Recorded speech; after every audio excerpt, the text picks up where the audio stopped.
The CEO came back with news from the board.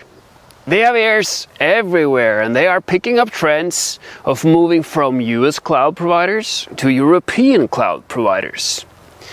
They want to know how we can respond to this change of world politics. The cloud is everywhere. There are no borders in the skies. But it is hovering over contracts and companies. And companies, they are in a country. Operations and the contracts reflect the resources and the politics of that country. The board worry about a sudden break in production due to things we can't control, said the CEO. Also, they expect AI to solve everything. Yesterday. Okay, I said, I suggest we consider finding European vendors we can switch to. Find European companies with the same services as we're used to with the big three. That could be the fastest solution. Then as a second step, we can consider what AI can do for us and rethink our entire cloud strategy. It is unlikely that we need the same services now as we did before the AI invasion. She looked at me and said, well, we'll go with that plan. Or you will, she said and pointed to me. But I remember our discussions in the past about being cloud agnostic and all the hidden costs that are in the cloud strategy. Report back to me next week, she said, and left to do more CEO things. I got started on the plan to migrate from the big three to a European provider. What is the role of the cloud? Well, instead of having our own computers running the service that the customers are using, we rent the physical machines from cloud vendors. Hence the term cloud, as in not on our soil. At least that's how I think of it. Instead of paying for warehouse hardware, power and maintenance, you pay for usage. And the internet ships the product. The CEO was back. By the way, what is the main purpose of running in the cloud? Are we missing some juicy opportunities by just doing as we always have? Alright, scoot back in time with me and let's enter the office with no cloud. There is something you need to see.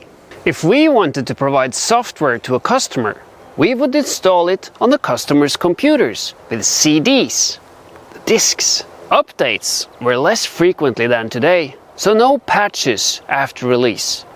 Development was much slower and the appetite for risk was not the same as it is today. Data security was a completely different game, being more about who had access to the computer and what skills had they earned in using the software or exploiting it. The big three, AWS, Google Cloud and Microsoft Azure, all betted big on offering CPUs, memory and web services.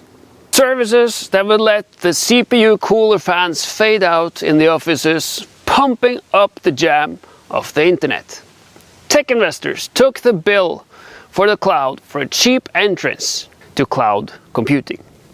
Buy a book, get free processing power, and watch Internet Explorer ruin your business-to-business user experience. Okay, step one of the plan we agreed on. Can we just jump on a plane to a country with lightning-fast trains, sidewalks, governmental trust and subways and expect to find a cloud provider with the same services? Yes, of course. There are European providers, although not as well known as the big three in the land of the free.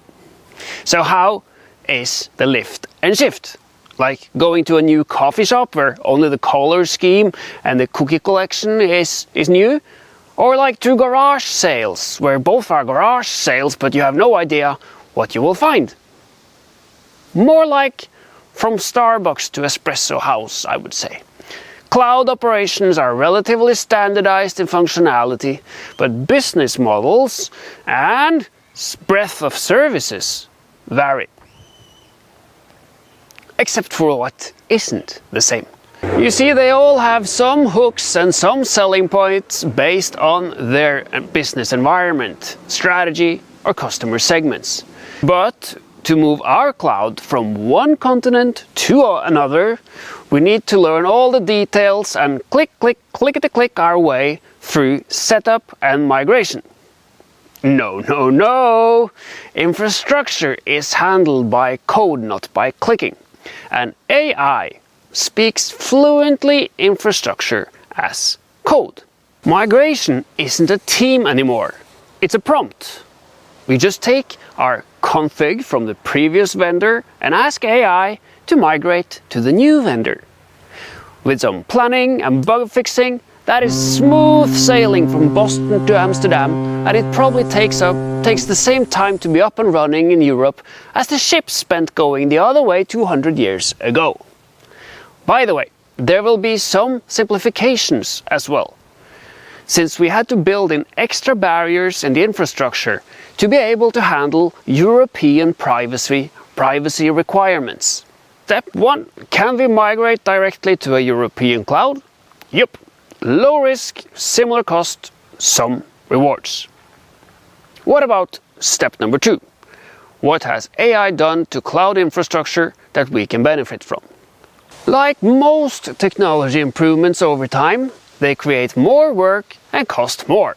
Investors were bleeding money for years, and they want their money back from a mature service. As a result, CTOs have to hire consultants to get the cloud up and running. Cloud services have too many options, too many 100-page articles linking to other 100-page articles for the deadly to master. These cloud experts come with only one flavor. They don't mix with other cloud specialists due to an intricate consultant certificate program that runs prouder than a PhD. When a consultant is certified for Azure, they don't work with AWS, and a Google Cloud expert will not work with Azure.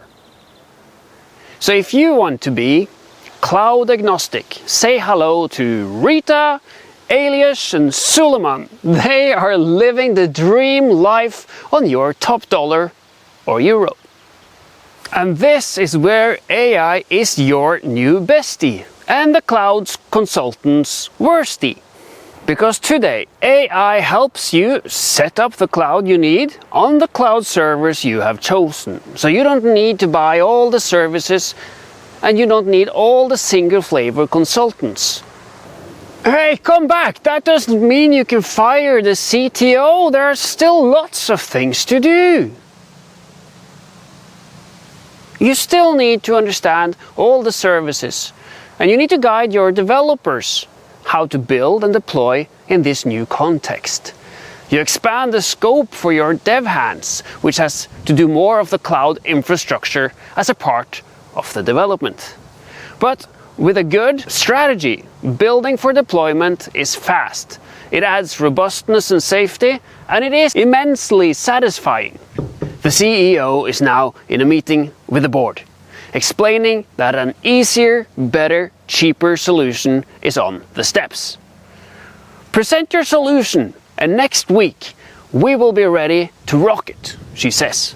But hey, no, great idea. Here are some ways to sound enthusiastic without promising the board too much, like you did last time.